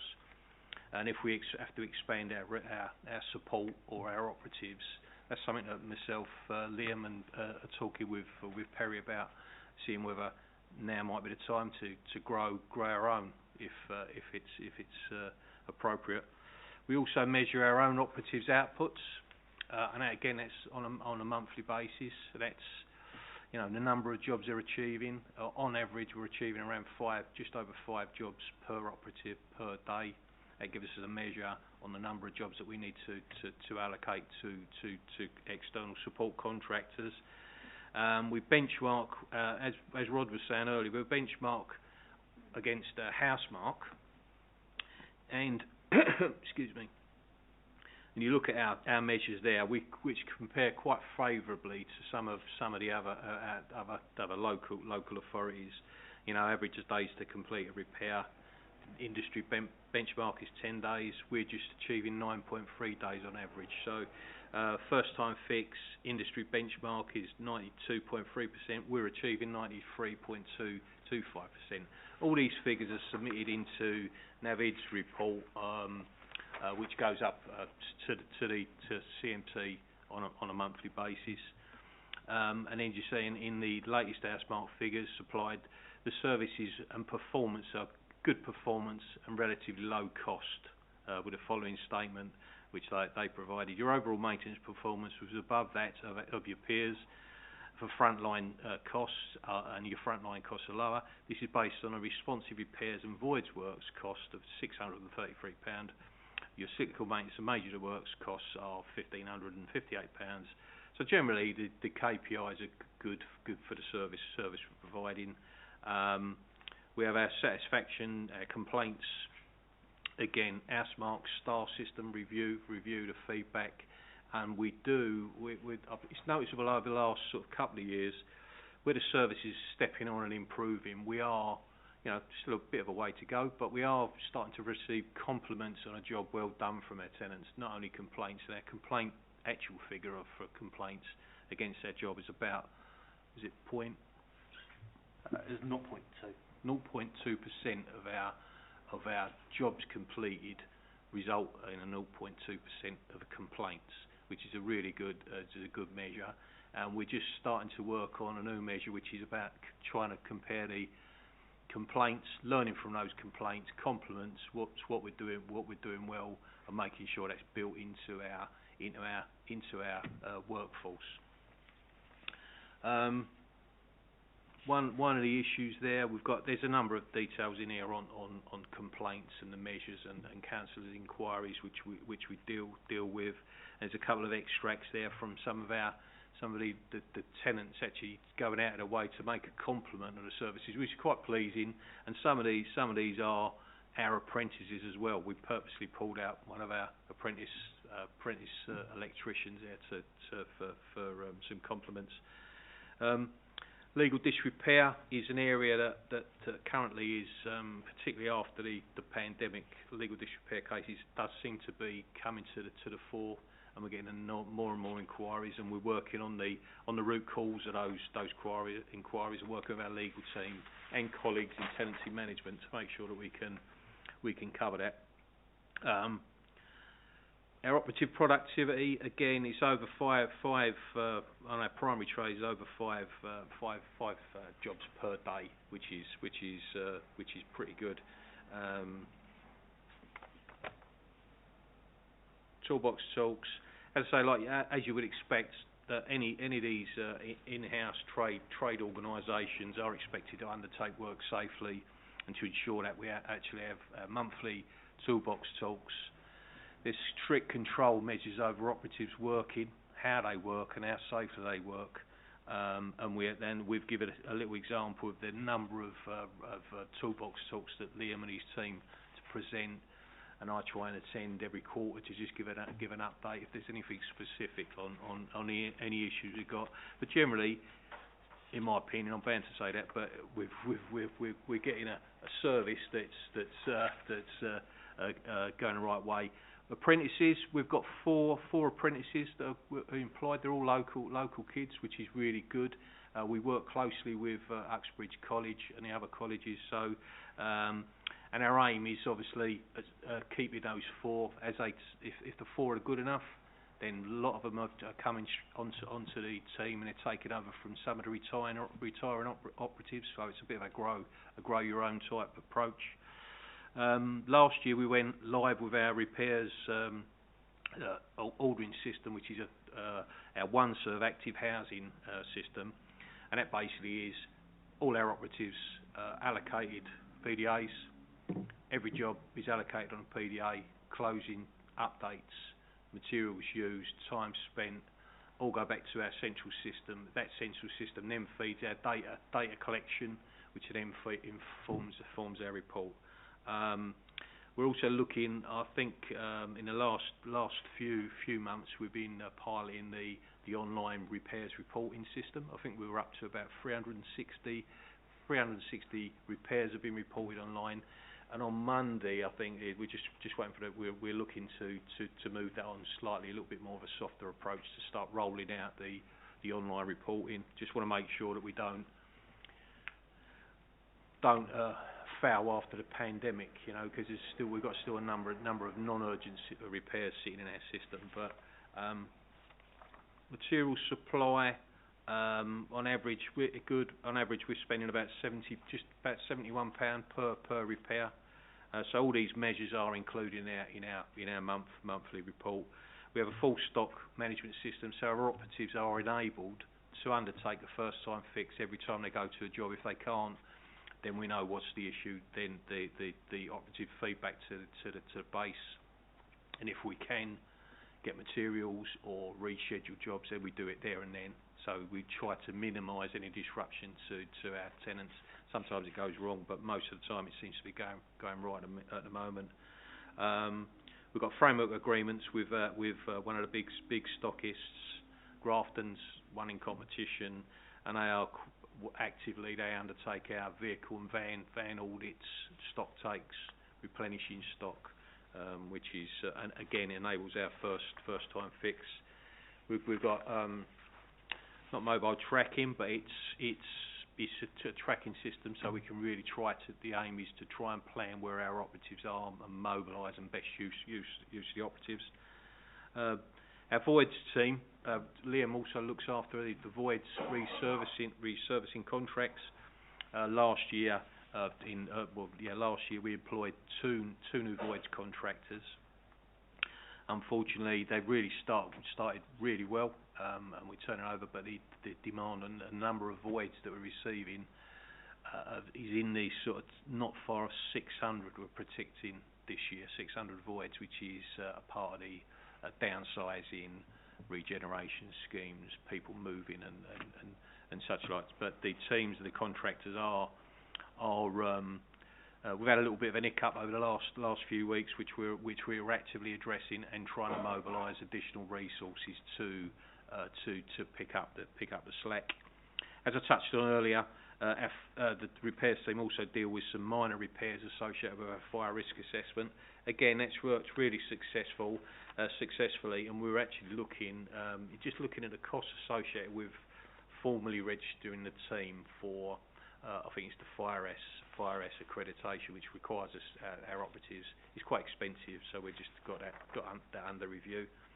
And minor adaptations that I touched on earlier, which has gone from an area which was being dealt with by external contractors previously through another department, excuse me, and we're currently taking on that, and these are things like putting the handrails on quickly. Again, operatives with the right materials can effect repairs really quickly. And the team also have done a lot of work associated with the pandemic and setting some of the inoculation sites up, putting ramps in, and doing some work. So it's been a hard year, but a good year, and the team is still performing really well. Gary, thank you very much. Very comprehensive. Happy to open up to members. Councillor Bliss, then Lewis, then Tuckwell. Thank you. Right, I've got two questions, if that's okay. The first one is on the housing repairs data, resident satisfaction with service. How do you measure that, particularly in the cases of communal repairs as opposed to repairs within somebody's home?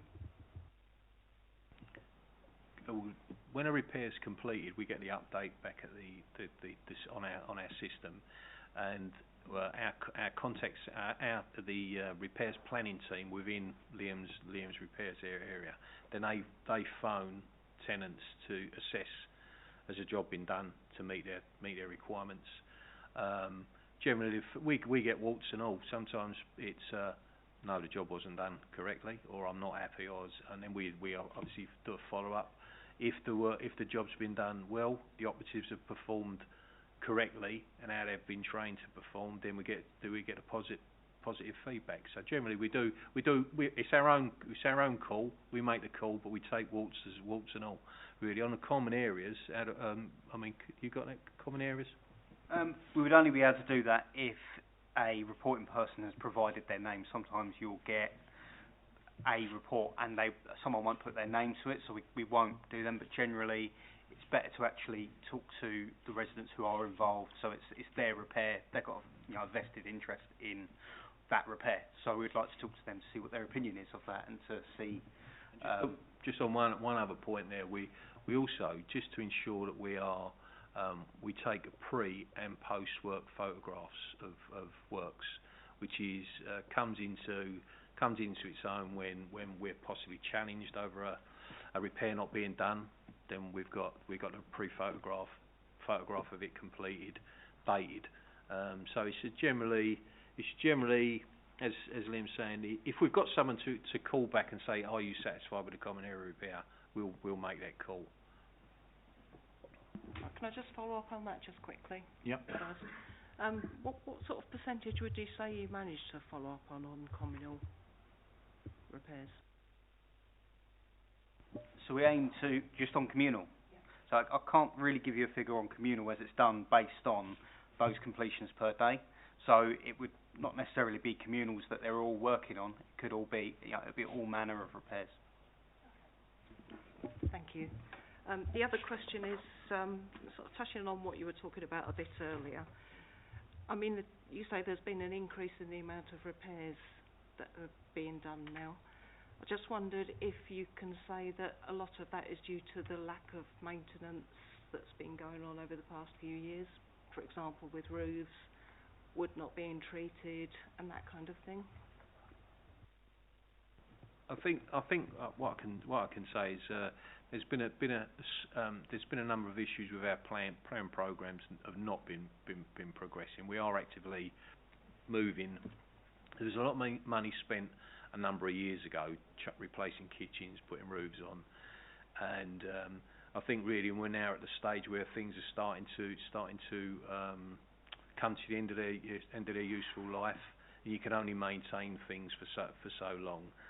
As I said earlier, what we're currently doing now is we use the repairs data to inform our plan program. So if we said a block should have been targeted for a roof renewal or a roof renewal assessment in 2022, and we find that it's failed already in 2021, we'll make that assessment and make a call, and we will bring that forward in our programs and put it into the roof renewal program. We have got a number. We've replaced a number of roofs around the borough. And we've got we are gearing up to some significant programs. I mean, this year we're targeting to replace around 250 kitchens and 250 bathrooms. think we've got just over 60 roofs to be replaced. We're actively surveying now in preparation for next year, our painting programs. We've got a number of our blocks with, particularly on the high-rise blocks and our sheltered schemes, they've got the Hubdean type paint systems, which are fire retardant systems, and they are due for recoating and reassessment. We've had them reassessed, and we're prioritising those now for our ongoing painting programme.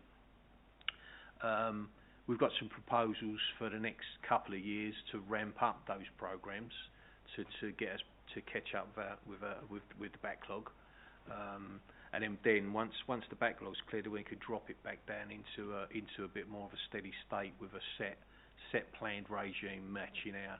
But what we have found is some of the data we had on our system, and as I think I touched on it earlier, about 20% of our data was suspect.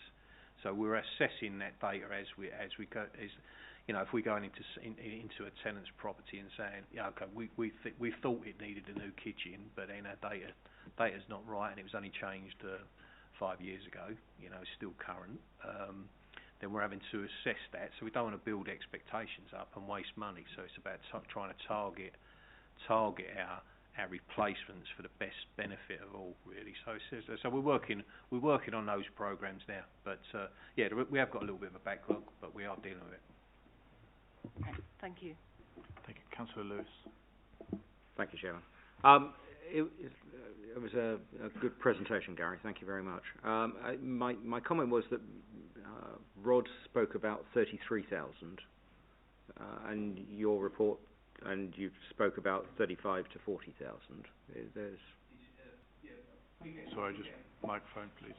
I do apologise. Sorry.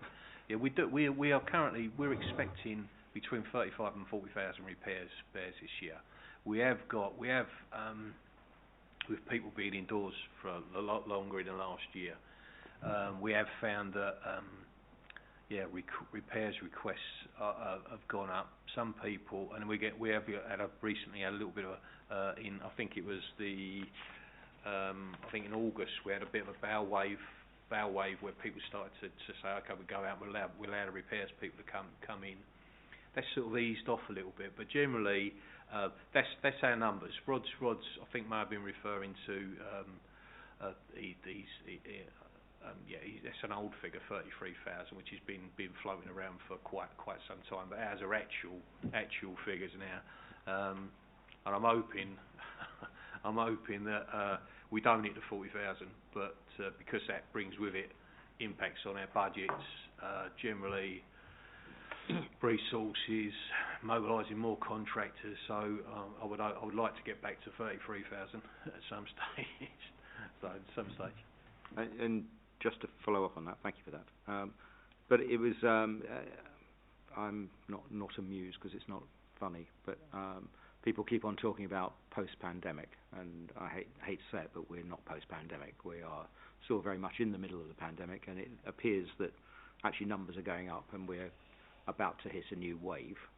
That will presumably have a dramatic effect on your service. So, do you have a plan B in place? Currently, we're still operating on our plan A, which is to keep our operative workforce split. So we still operate with our team leaders meeting the operatives off site and in the open air, giving any feedback and toolbox talks. Generally, it's just trying to keep the resources apart as much as we can.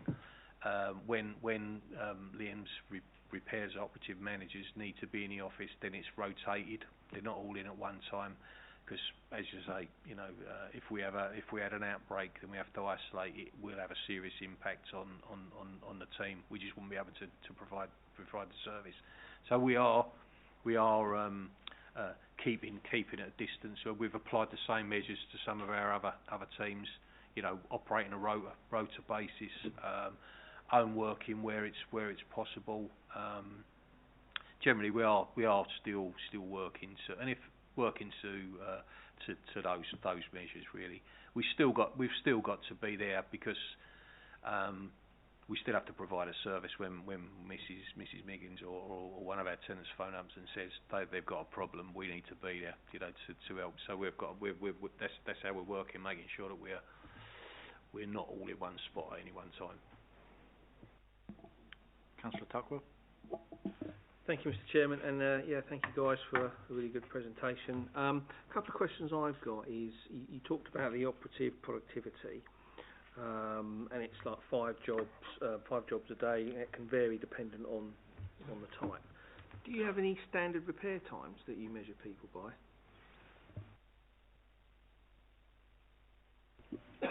We measure our operatives on, so we have a priority system. So if it's an emergency, we have to respond within 4 hours. If it's urgent, it's within 24 hours. So we measure them on those jobs, but it's mainly about the KPIs, is mainly about completions, what they're completing each day, and making sure that we're finishing those jobs off and making sure that they're completed. Just answer that way. It's normally what we'd allocate. It's around about, excuse me, around about an hour per job. Because they're on a single status scheme, so they don't get paid on a bonus. So it's all about allowing a reasonable time to make sure that they've got time to get from one job to another. We're not rushing.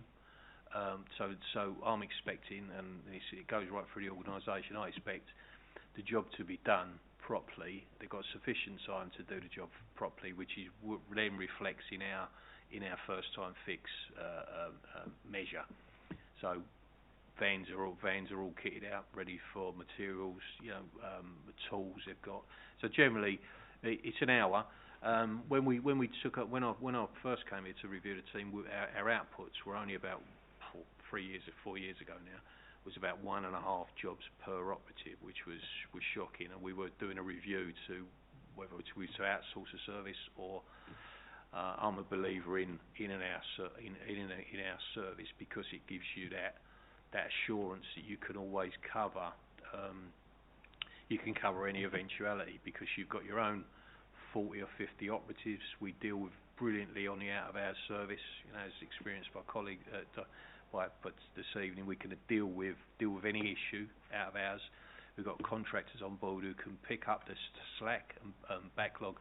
So generally, in answer to your first question, it's about an hour a job, but it's flexible to ensure a job's done. Can I have a quick follow up? So about an hour sounds that's what you're measuring. I guess what I'm looking for is, do you build up a profile of jobs that says, you know, a blocked toilet will take an hour, you know, a broken fence will take 40 minutes, you know, so that you can get a real sense for, you know, and manage sort of residents' expectations. You know, obviously you've got travel time as well, but, you know, have you built up some kind of profile which gives you that bit of information so you know whether you're being efficient or not? Yeah, we have got those measures. I mean, we normally use our standard times, like industry standard measurements. You know, it's we don't follow some of the extremes where that some people work 15 minutes to unblock a toilet and then they've got to go bump. So we're allowing a reasonable time. But as I say, we do measure. We do target our operatives to the smaller jobs, because we can get more operatives out of more work out of our guys and girls for a maximum impact. Whereas the larger jobs, then we either sub them out to specialist support contractors like fencing, and then if we put a job to fencing, then it's normally priced on the National Federation of Housing schedules of rates with a discount, and then they take a commercial decision on that. So generally our guys are doing the taps, electrical checks, changing toilets, unplugging toilets, carpentry, re-hanging doors, all those types of things. Yeah. Is there anything you want to add to that? No. I'm quite happy with that. Okay. Did you have a second question? I did, if that's okay, Yeah. Chairman. I also note some really good performance on your whip, which I noted, but so it's come down considerably, so that's good news. But we've still got, you know, 1,800 jobs in the whip. I mean, what's the sort of plan to get those down? Are any of those really aged? Yeah, just clarity, whip is work in progress, yeah? Yes, it is. I mean, currently our whip increased during a pandemic because some of the jobs we're targeting all urgent and immediate jobs, but some of the jobs we've got in there are I'm just trying to think of something now, but non-urgent, larger type schemes. And what we're doing, as operatives become clear, then we're allocating those jobs. If there's so it is a slow process. We're trying to keep our tenants updated on if there's delays, and we're trying to keep them informed on progress. But the whip is coming down slowly. I can't remember what our actual whip we said was. Our target was around about 1,800, wasn't it? 800 to 1,000. Yeah, about 1,550 is sort of our happy. Yeah, our happy medium is whip in progress of about 1,500 jobs allows us around about around about 2-3 weeks worth of work.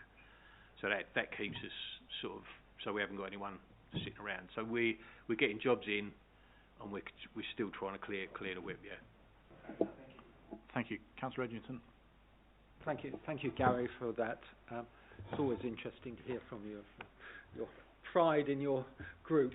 How many operatives are there, first of all, and secondly, 35,000 jobs seems a significant number, really.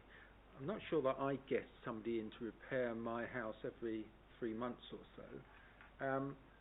Presumably, it's concentrated on some properties. What do you think are the ways in which that number can be reduced by proactive work and repairs? That's a good question. First off, I am proud of the services, so we've developed it for the last 3 or 4 years, and it's come from, for want of a better word, a basket case, which was not really performing, to something that's performing quite well. So I'm quite proud of that. On the other side, we are starting to 35 to. It is quite an high number of repairs. I think it's having a little bit of an effect of some of our backlog of our planned works programs. So we are getting some repairs that are bigger. There's more of them. We are trying to do a review.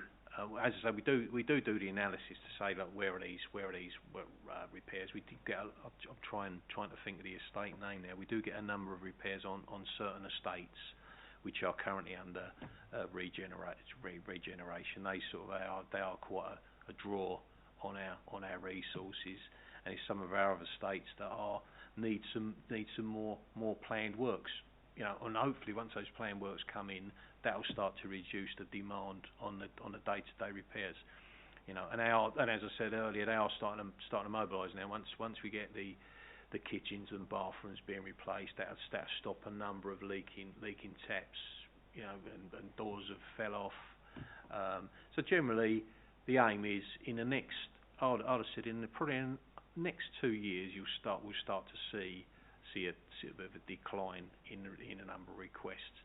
And we also need to make sure that we've relaunched the repairs policy, reminding tenants of their responsibilities with regards to their homes, which again does have an effect. Sometimes people can't undertake repairs, and we end up doing some repairs because they might be unable to, or there's an health and safety issue. So all those bits and pieces, we are here for provide a service to our residents. So that's what we're aiming to do.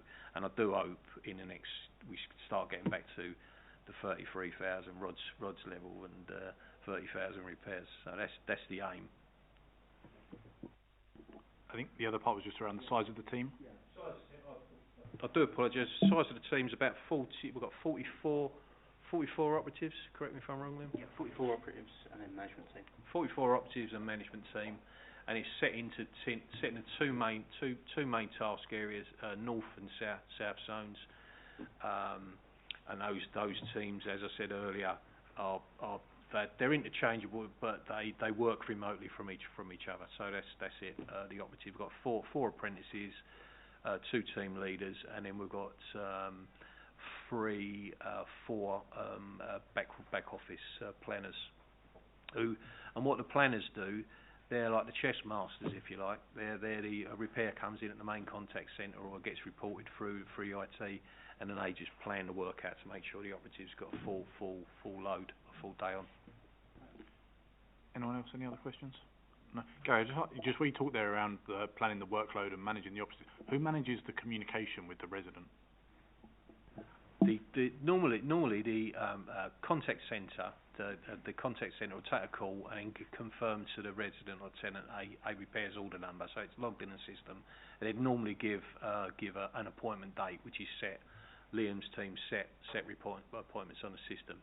When the planners get a job, we may well find, not have any work for a plumber on a day, and what the planners will start to do is contact some of our tenants. They can keep their original appointment, or we can have a better appointment, or in some instances we have someone go sick, and then our the repairs team planners then reallocate or contact tenants where we've got the numbers and rebook appointments. So it's generally we stick to appointments made at point of contact. It's only when we need to change it due to resource issue. Just one other point on that. So the OneServe system also keeps all of the residents' numbers and data and protects them. But what it will do is the night before it will send a text to the resident saying, "Remember, we're coming tomorrow," and then on the day it will say, "Remember, we're coming today." So that has actually reduced our no accesses appointments. So we're getting a good success rate of getting in these properties on the day of the appointment as well. Lovely. Thank you both. Thank you very much for coming and presenting to us this evening. Thank you. Thank you, Councillor. Cheers. Thank you. Yeah, you're welcome to leave. Thanks. Okay, members, agenda item 7 takes us to the Cabinet Forward Plan. Hopefully people have a chance to look through this. Any questions or comments on this? Otherwise, we're happy to note it. Good, thank you. Agenda item 8 is our work programme. So next meeting is Wednesday, November 24th, where, as I mentioned earlier on our major review, we'll be looking to bring together some findings. In addition to that, we've got 2 one-off items. First is around how the council is helping local small businesses with their procurement process, and the second is around the website upgrade and performance. Councillor Edgington? Yes, I think I mentioned last meeting. Just put your microphone on, please. Sorry. Trying to do that. Thank you. Yes, I think the last meeting I mentioned that I would like possible to have a look at the financial assistance to the voluntary sector, which is coming before Cabinet in December. We might be able to see some of the information, perhaps. So I think we've looked into this through Democratic Services, and I don't think until the Cabinet Report comes out, there's nothing for us to see, ultimately. So I don't think we have anything that we can see or contribute towards, but we can, if you wanted to, comment on something, but obviously we don't have sight of anything to comment on. Is that fair, Liz? Yes, that is fair. So basically the situation is that obviously we as a committee can have sight of the forward plan, and it's information, but also if you as a committee decide that you want to seek further information about a particular item, we can ask for that, but we don't have automatic rights to see the report before it goes to Cabinet.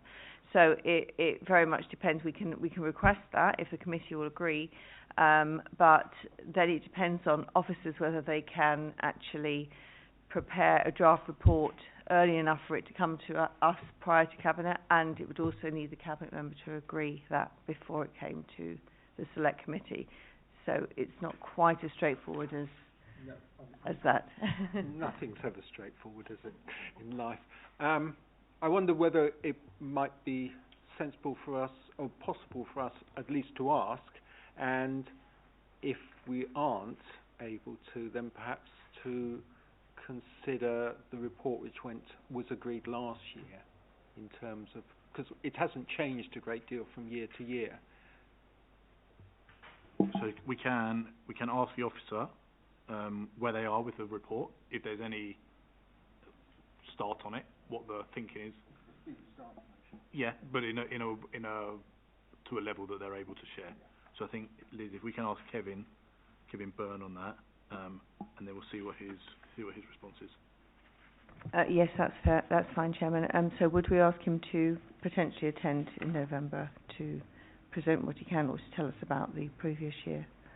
Potentially, yeah. I think, okay, depending that's on fine. where he is with it and what he's got his own share. Yeah. Yes, thank you, Chairman. So I did actually speak to Kevin, and he confirmed that at the moment he isn't able to. He doesn't have any information as such that he's going to be able to give us for November. But as you say, he could probably report on last year. Yeah, that would be very helpful. Okay, thanks. Okay.